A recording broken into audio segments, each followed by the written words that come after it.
Next press మీట్లో మాట్లాడతాను.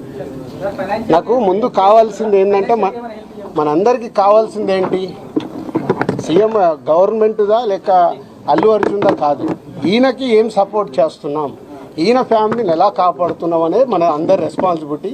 దాని మీద ఫోకస్ చేద్దాం.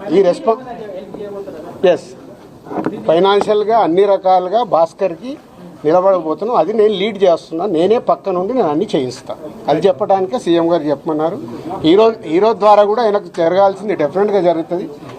లాజికల్గా టెక్నికల్గా జరగాల్సింది అన్నీ అయిపోయిన తర్వాత భాస్కర్కి అందరం పక్కన నిలబడి కాపాడుకునే బాధ్యత మాది. ఎందుకంటే ఇప్పుడు ఈరోజు బాబుకి అయ్యే ఎక్స్పెన్సెస్ కావచ్చు, పిల్లగాన్ని చదివియాలి, పాపం చదివియాలి, ఆయనకున్న చిన్న ఉద్యోగము, ఫ్యామిలీని కాపాడుకుంటూ ఆయన చేయాల్సిన బాధ్యత ఉంది. కాబట్టి ఆయనకు అందరం మేము అండగా నిలబడి చేస్తాం. నా డ్యూటీ నేను చేస్తున్నాను. నీ డ్యూటీ నువ్వేం చేస్తున్నావు? నువ్వు నాకు క్వశ్చన్స్ చేస్తున్నావు. ఎఫ్డీసీ చైర్మన్గానే సీఎం గారు అక్కడి నుంచి చెప్పాల్సింది చెప్తున్నాను. సీఎం గారు చెప్పిందే చెప్తున్నాను. Okay, thank you.